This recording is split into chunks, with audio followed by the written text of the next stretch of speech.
नमस्कार मित्रांनो, मी प्राध्यापक संतोष बोर्डे आपल्या बोर्डेज करियर अकॅडमीमध्ये स्वागत करतो. मित्रांनो, IBPS RRB क्लरिकल प्रिलिमिनरीचा रिझल्ट कधी येणार असं कंटिन्यू वेगवेगळ्या यूट्यूबच्या माध्यमातून व्हिडिओ तयार होत होते आणि विचारणा करण्यात येत होती IBPSला की इतक्या लेट हा रिझल्ट का होतो आहे. आणि आज शेवटी IBPSने याचं उत्तर दिलं आणि IBPS RRB क्लरिकल म्हणजेच असिस्टंटचा प्रिलिमिनरीचा रिझल्ट डिक्लेअर झाला. मित्रांनो, मी याच्या आधी व्हिडिओमध्ये सांगितलं होतं की जर IBPSनी रिझल्ट आत्तापर्यंत डिक्लेअर केला नाही याचा अर्थ IBPS मेन्सच्या एक्झामच्या तारखेमध्ये काही बदल करेल असं जर का तुम्हाला वाटत असेल किंवा कोणाला वाटत असेल तर तसं अजिबात होणार नाही. क्लिअर आहे, सिंपल लॉजिक आहे की जर एक्झाम झालेली आहे तर रिझल्ट येणारच आहे. आणि अशा वेळेस जेव्हा IBPSनी मेन्सच्या रिझल्टची आपल्या मेन्सची एक्झामची डेट ही अनाऊन्स करून टाकलेली आहे आधीच, तेव्हा त्याच्या आधी तर रिझल्ट येणारच होता. आता विषय असा होता की रिझल्ट आल्यानंतर परीक्षेची तयारी करायची, मेन्सची का आधीपासून करायची.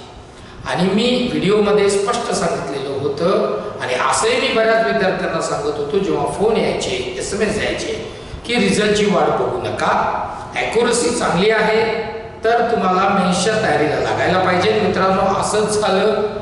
जे विद्यार्थी मेन्सच्या प्रिलिमिनरीच्या रिझल्टची वाट बघत होते आणि मेन्सच्या तयारीला लागलेलेच नव्हते त्यांचा पण रिझल्ट आला आणि आता या सगळ्या याच्यामध्ये ते थोडेसे गोंधळलेल्या अवस्थेत दिसत आहेत. मित्रांनो, आजचा हा जो व्हिडिओ आहे हा व्हिडिओ मी त्या विद्यार्थ्यांसाठी की ज्यांनी एक्झामचा रिझल्ट प्रिलिमिनरीचा येण्याच्या आधीच म्हणजे ज्या दिवशी प्रिलिमिनरीची एक्झाम झाली त्या दिवशीपासून मेन्सच्या तयारीला त्यांनी सुरुवात केली आणि असे विद्यार्थी की ज्यांनी आतापर्यंत तयारी केलेलीच नव्हती अशा दोन्ही विद्यार्थ्यांसाठी मित्रांनो आजचा हा व्हिडिओ 7 दिवसाचा मास्टर प्लॅन घेऊन IBPS RRB मेन्सचा मी करत आहे. मित्रांनो, बोर्डेज करियर अकॅडमीच्या यूट्यूब चॅनलला जर आपण पहिल्यांदा व्हिजिट करत असाल तर बोर्डेज करियर अकॅडमीचं यूट्यूब चॅनल सबस्क्राईब करायला विसरू नका. लिंक डिस्क्रिप्शन बॉक्समध्ये दिलेली आहे. सोबत मित्रांनो, हा व्हिडिओ जास्तीत जास्त विद्यार्थ्यांपर्यंत शेअर करा, लाईक करायला विसरू नका. तुमचं लाईक खूप महत्त्वाचं आहे. काही डाऊट्स असतील तर कमेंट बॉक्समध्ये कमेंट करा. मित्रांनो, मास्टर प्लॅन मी तुमच्यासाठी घेऊन आलो आहे. अतिशय कमी वेळेमध्ये मी तुम्हाला हा सगळा मास्टर प्लॅन मी समजून सांगणार आहे. तुम्ही तो व्यवस्थित समजून घ्या. काही डाऊट असतील तर नक्की मित्रांनो डाऊट विचारायला पण विसरू नका. बघूया मित्रांनो, हा 7 दिवसाचा मास्टर प्लॅन मी 7 दिवस का म्हणतोय. 6 तारखेला एक्झाम आहे म्हणजे 6ला तर 6 आपल्याकडे नाहीच आहे. 5 दिवस ते आणि आत्ताचे राहिलेले हे 3 दिवस असं एक 7 दिवस तुमच्याकडे मित्रांनो, 7 ते 8 दिवस. 8वा दिवस आपण कन्सिडर करणार नाही. 7 दिवस जे आहेत तुमच्याकडे आहे मास्टर प्लॅन मित्रांनो मी तुमच्यासाठी घेऊन आलेलो आहे. जास्तीत जास्त विद्यार्थ्यांपर्यंत शेअर करायला मात्र मित्रांनो विसरू नका. बघा, आता याच्यामध्ये 7 दिवसामध्ये तुम्हाला फोकस कोणकोणत्या टॉपिकवर करायचं आहे ते इम्पॉर्टंट टॉपिक, त्याची स्ट्रॅटेजी पण मी सांगणार आहे आणि टॉपिक पण सांगणार आहे. बघा मित्रांनो, सगळ्यात आधी आपण बघूया रीजनिंग. आता फोकस एरिया काय असला पाहिजे तर मित्रांनो puzzle and sitting arrangement. Puzzle आणि सिटिंग अरेंजमेंट हाय वेटेज मित्रांनो याला आहे. त्यामुळे म्हणजे सगळ्यात जास्त येणारे क्वेश्चन या 2 टॉपिकवर आहे. त्याच्यामुळे तुम्हाला रोज मित्रांनो 3 ते 4 जे आहेत ते तुम्ही पझल आणि सिटिंग अरेंजमेंट हे लावायलाच पाहिजे. सोबत 3 ते 4 तुम्ही ते तर करायचेच आहेत, परंतु 3 ते 4 तुम्हाला डेली मित्रांनो जे आहेत ते टॉपिक वाईज मॉक पण याच्यावर द्यायला पाहिजे पझलच्या आणि सिटिंग अरेंजमेंटचे. दुसरा अतिशय महत्त्वाचा टॉपिक आहे मित्रांनो इनइक्वॅलिटीज आहे ना. याच्यामध्ये मित्रांनो तुम्हाला काय करायचं आहे, डायरेक्ट अँड कोडेड इनइक्वॅलिटीज वर फोकस करायचा. मी फोकस एरिया सांगतोय फोकस करायचे ते टॉपिक सांगतोय आणि तो एरिया पण सांगतोय. सिलोजिझम तिसरा टॉपिक. याच्यामध्ये मित्रांनो रिव्हर्स स्टेटमेंट आणि कन्क्लुजन्स है ना. याला तुम्हाला स्टेटमेंट आणि कन्क्लुजन या सिलोजिझम साठी रिवाइज मित्रांनो करायचा आहे. रिव्हर्स सिलोजिझम पण बघून घ्यायचा आहे. ब्लड रिलेशन याच्यामध्ये फॅमिली ट्री बेस्ड जे क्वेश्चन्स आहेत मित्रांनो हे तुम्ही रिवाइज करून घ्या. त्याचे मॉक पण लावा. हे फोकस तर कराच करा, क्वेश्चन तर कराच करा डेली 3 ते 4, परंतु त्याचे मॉक पण लावा.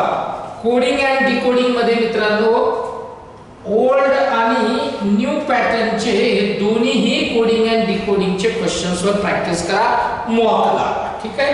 त्याच्यामध्ये महत्त्वाचं काय आहे ते एक टिप तुम्हाला मी मित्रांनो या रिजनिंगच्या अनुषंगाने देऊन टाकतो. ती अशी आहे की प्रॅक्टिस करा मित्रांनो हाय लेवल पझल्स आणि फोकस करा स्पीड इम्प्रूव्हमेंट वर.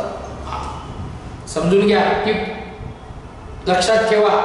फोकस हाय लेवल पझल्स वर करा. इझी वाले पझल्स मित्रांनो मेन्स मध्ये विचारल्या जाणार नाहीत. हाय लेवल पझल्स वर फोकस करा आणि स्पीड मध्ये इम्प्रूव्हमेंट करा. तर स्पीड मध्ये इम्प्रूव्हमेंट कधी येणार? मॉक्सनी. लक्षात घ्या. सेकंड न्यूमेरिकल अबिलिटी म्हणजे मॅथ्स क्वांट. फोकस करायचा एरिया आणि टॉपिक बघूया.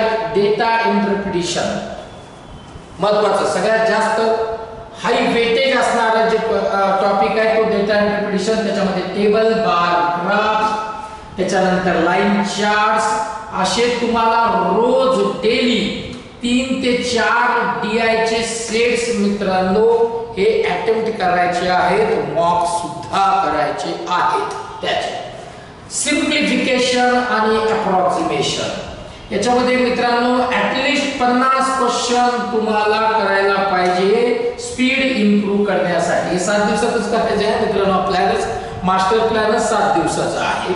नंबर सिरीज याच्यामध्ये मिसिंग आणि रॉंग नंबर सिरीजचे क्वेश्चन्स मित्रांनो अटेम्प्ट करा. टॉपिक वाइज मॉक लावा. ठीक आहे. अरिथमॅटिक मध्ये मित्रांनो याच्यामध्ये पर्सेंटेजला फोकस करा, profit and loss, time and work आणि सिंपल इंटरेस्ट. बाकी फार आता वेगळे टॉपिक काही घेत बसू नका. एवढंच फोकस करा. 7 दिवसात तुम्हाला एवढंच करायचं आहे. जास्त होणार पण नाही, जास्तीच्या भानगडीत पडू पण नका. ठीक आहे. आता त्याच्यानंतर मित्रांनो महत्त्वाची टिप समजून घ्या. जशी लॉजिकल रिझनिंग मध्ये काय करायचं होतं तर हाय लेवलचे पझल्स फोकस करायचे होते किंवा त्याचे क्वेश्चन अटेम्प्ट करायचे होते, तसेच इथे मित्रांनो DI अँड सिम्प्लिफिकेशन हे जास्तीत जास्त याला प्रायोरिटी द्या. आणि हे कशासाठी आहे मित्रांनो? एक क्विक मार्क्स तुम्हाला मिळणार आहे त्याच्यात. आणि अवॉइड कॉम्प्लेक्स अरिथमॅटिक इनिशियली. अरिथमॅटिकचे जे खूप कॉम्प्लेक्स कॉम्प्लिकेटेड तुम्हाला वाटणार आहे किंवा कन्फ्यूज होत आहे स्किप करा. स्किप करा. त्याच्यात वेळ वाया घालू नका. महत्वाची टिप न्यूमेरिकल अबिलिटीच्या दृष्टीने मित्रांनो जनरल अवेअरनेस बघा. आता याच्यात करंट अफेअर जे आहेत ना मित्रांनो खूप महत्वाचा पार्ट आहे. फोकस करायचा आहे करंट अफेअर्सला. लास्ट 6 मंथचे करंट अफेअर्स मित्रांनो with banking, insurance news and government schemes तुम्हाला करायचे. लास्ट 6 महिन्याचे करंट अफेअर करायचे आहेत. त्याच्यासोबत बँकिंगच्या काही टर्म्स त्याचे करंट अफेअर्स बघून घ्या. इन्शुरन्सच्या न्यूज हे सगळं 6 महिन्याच्या याच्यामध्ये येतं मित्रांनो. बोर्डेज करिअर अकॅडमीचे मागच्या 6 महिन्याचे क्वेश्चन बँक वन लाइनरचे जे बुक्स तुम्हाला मिळालेले आहेत, जे शीट्स तुमच्याकडे अवेलेबल आहेत ते सगळे बघून घ्या मित्रांनो. नसतील तर ॲपवर बोर्डेज करिअर अकॅडमीच्या आहेत ते घ्या. टेलिग्रामवर पण आहेत. आणि गव्हर्नमेंट स्कीमला पण महत्त्व द्यायचं आहे. स्टॅटिक जीके मध्ये मित्रांनो कॅपिटल्स फोकस करा, करन्सीज आणि नॅशनल पार्क्स एवढंच बघा. त्यानंतर बँकिंग अवेअरनेस मध्ये मित्रांनो याच्यामध्ये तुम्हाला RBIच्या ज्या पॉलिसीज आहेत त्याच्यानंतर जे रिसेंट मर्जेस झालेले आहेत ते बघायचे. पॉलिसीज आणि रिसेंट मर्जेस. त्यानंतर मित्रांनो गव्हर्नमेंट स्कीम ज्या आहेत त्याच्यावर पण क्वेश्चन एक 3 ते 4 क्वेश्चन्स विचारले जाणार आहे. तर स्कीम बघायच्या आहेत तुम्हाला 2023 आणि 24च्या. ज्या लॉन्च झालेल्या आहेत 2023-24 ला, या स्कीम्स तुम्हाला सगळ्या मित्रांनो बघायच्या आहेत. आणि वन लाइनर क्वेश्चन बँक जे आपण घेत असतो त्याच्यात या सगळ्या स्कीम्स अवेलेबल मित्रांनो आहे. महत्त्वाची टिप अशी आहे की मित्रांनो तुम्हाला काय करायचं आहे, क्विक रिव्हिजन नोट्स यूज करायचे आहे. सोबत सोबत मित्रांनो 5-5, 10-10 मिनिटाचे क्यूजेस असतात बघा, ते सॉल्व्ह करा. ते तुम्हाला जास्तीत जास्त करायचे आहेत. 5-5 मिनिटाचे 10-10 मिनिटाचे जे क्यूजेस असतात ना, हे लावा, जेवढे करता येईल तेवढे करा. ठीक आहे, पुढे जाऊया. करंट अफेअर्स जनरल अवेअरनेस झालं, त्यानंतर इंग्लिश किंवा हिंदी लँग्वेज मित्रांनो याच्यामध्ये आहे. याच्यामध्ये तुम्हाला रीडिंग कॉम्प्रिहेन्शन मध्ये शॉर्ट आणि मीडियम लेंथ पॅसेजेस ला कॉन्सन्ट्रेट करा. ठीक आहे, शॉर्ट आणि मीडियम लेंथ पॅसेजेस. त्याच्यानंतर एरर डिटेक्शन मध्ये मित्रांनो थोडं ग्रामर रूल्स ला फोकस करा. फिलर्स आणि क्लोज टेस्ट मध्ये मित्रांनो 3 ते 4 सेट तुम्ही फिलर्स आणि क्लोज टेस्टचे रोज तुम्ही लावा, प्रॉब्लेम येणार नाही. 7 दिवसात एवढंच होईल, याच्यापेक्षा जास्त होऊ शकत नाही. ठीक आहे, मास्टर प्लॅन मित्रांनो मी तुमच्यासाठी घेऊन आलो आहे. फोकस करायचा आहे रीडिंग कॉम्प्रिहेन्शन अँड ग्रामर वर या 7 दिवसात. ठीक आहे, पुढे जाऊयात मित्रांनो. पुढे हिंदी. आता हिंदी सेम तेच आहे मित्रांनो जे इंग्लिश मध्ये सांगितलं आहे. कम्प्युटर, इथे मार्क्स तुमचे वाढणार आहेत मित्रांनो. बघा तुमचे मार्क्स इन्क्रीज कुठे कुठे होणार आहे. कम्प्युटर, न्यूमेरिकल ॲबिलिटी, रिझनिंग, या 3 सेक्शन मध्ये तुमचे मार्क्स एकदम वरती निघून जातील मित्रांनो. त्यामुळे करंट जनरल अवेअरनेस पण तुम्हाला मार्क्स देऊन जातील, पण माहित नाही ना करंट अफेअर्स आता काय विचारतील, काय 6 महिन्यांचं विचारतील का त्याच्या आधीचं विचारतील का एकदमच वेगळं काही येतील. स्टॅटिक जीके मध्ये सांगता येत नाही, पण मी जे सांगितले त्याला फोकस करा, अडचण येणार नाही. आता बघा मित्रांनो, कम्प्युटर मध्ये तुम्हाला बेसिक कम्प्युटर जे आहे त्याच्याबद्दलची माहिती घेऊन ठेवायची आहे किंवा वाचायची आहे. हार्डवेअर, सॉफ्टवेअर आणि त्याचे सगळ्यांचे फंक्शन्स मित्रांनो. MS ऑफिस मध्ये तुम्हाला एक्सेल, वर्ड आणि पॉवर पॉइंटचे शॉर्टकट्स तुम्ही माहित करून घ्या. एक्सेल, वर्ड आणि पॉवर पॉइंटचे शॉर्टकट्स. इंटरनेट अँड नेटवर्किंग मध्ये key protocols, email and security terms या बघून घ्या. त्याच्यानंतर बेसिक्स ऑफ DBMS आहे ना, म्हणजे त्याचे जे बेसिक टर्म्स आहेत DBMS च्या त्या पण तुम्ही बघून घ्यायच्या मित्रांनो. हे झालं कम्प्युटरच्या बाबतीत. आता याचा टिप तुम्हाला देऊन टाकतो की शॉर्ट नोट्स आणि क्विजेस लावायला विसरू नका जास्तीत जास्त. पुढे जाऊया, पुढे मित्रांनो बघा. आता तुम्हाला काय करायचं आहे, 7 दिवस जे आहे ना, तर कोणत्या कोणत्या दिवशी काय काय दिवस निहाय अभ्यास कसा करायचा आहे, प्रिपरेशन कसं करायचं आहे ते सांगतोय. Day first and second focus on reasoning and numerical ability. पहिला आणि दुसरा दिवस फक्त रिझनिंग आणि numerical ability. 2 mock test daily मित्रांनो, रोज 2 मॉक टेस्ट रिझनिंगच्या, न्यूमेरिकल ॲबिलिटीच्या वेगळ्या. फुल लेंथ सोडून चालू आहे, फुल लेंथ सोडून आहे. त्याच्यानंतर अनालिसिस करायचं आहे मित्रांनो. रिवाइज शॉर्टकट, सगळ्या शॉर्टकट रिवाइज करून घ्या. फॉर्म्युलेज आणि क्विक कॅल्क्युलेशन्स वर तुम्हाला रिवाइज करायचं आहे सगळं. चला पुढे जाऊया मित्रांनो. 3rd आणि 4th दिवशी, 3ऱ्या आणि 4थ्या दिवशी मित्रांनो तुम्हाला काय करायचं आहे, general awareness. Concentrate on general awareness. 3ऱ्या आणि 4थ्या दिवशी जनरल अवेअरनेस आणि कम्प्युटर नॉलेज यावर तुम्हाला मित्रांनो फोकस करायचा आहे. जनरल अवेअरनेस आणि कम्प्युटर नॉलेज याच्यासाठी रिवाइज करून घ्या करंट अफेअर्स. ठीक आहे, त्याच्यानंतर स्टॅटिक जीके पण त्याचे जे महत्त्वाचे जे आहेत तेही बघून घ्या, त्याचे स्टॅटिक जीके. त्यानंतर रोज 2 ते 3 सेट मित्रांनो कम्प्युटर्स नॉलेज क्यूजेस त्याचे लावा. कम्प्युटर नॉलेजचे जे क्यूजेस आहेत ते 2 ते 3 तुम्हाला रोज करायचे. सोबत सोबत याचे पण 2 ते 3 तुम्हाला मित्रांनो मॉक द्यायचे. जनरल अवेअरनेस, कम्प्युटर आणि बाकीच्या सगळ्यांचे क्यूजेसच्या सोबत. फुल लेंथ हा वेगळा विषय मित्रांनो, तो तर द्यायचाच आहे.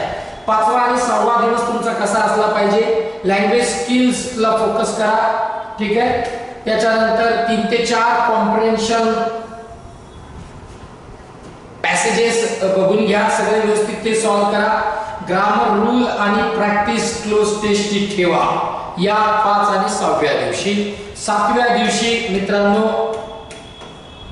तुम्हाला फुल लेंथ मॉक जी तुम्ही रोज देत आहात तीच 7व्या दिवशी पण तुम्हाला कायम ठेवायची आहे. या सगळ्यांबरोबर attempt two full length mock test, 2 full length mock test द्या आणि बिलकुल एक्झाम सारखं सगळं तुमचं ते एक्झाम कंडिशन त्याच पद्धतीची असली पाहिजे. जसं बोर्डेज मध्ये एक्झाम कंडिशनच्या नुसार आपण या सगळ्या मॉक्स करून घेत असतो. वीक एरियाजवर रिवाइज करा मित्रांनो. त्या दिवशी फक्त ते फार बघत बसू नका, फक्त बघून घ्या एकदा त्याला. त्याच्यानंतर एकदम पॉझिटिव्ह माइंडसेट ठेवा, पॉझिटिव्ह माइंडसेट ठेवा. फार रात्रभर जागू नका, कारण 8व्या दिवशी 9व्या दिवशी तुम्हाला एक्झामला द्यायचा आहे. त्यामुळे कीप काम आणि मेंटली डिस्टर्ब व्हायचं नाही. आपला अभ्यास चांगला झालेला आहे आणि तुमचा जो एक्झाम असणार आहे त्या दिवशीचं जी लेवल असणार आहे ती तुम्ही जसं ठरवलंय त्याचप्रमाणे येणार आहे. कारण तुम्ही मास्टर प्लॅन मित्रांनो या 7 दिवसात फॉलो करणार आहे. ऑलरेडी तुम्ही तयारीला लागलेलेच आहात, पण हे 7 दिवसाचं मास्टर प्लॅन तुम्हाला सक्सेस कडे 100% घेऊन जाईल. तुमचे मार्क्स वाढायला मित्रांनो यामुळे खूप तुम्हाला मदत होणार आहे. ठीक आहे.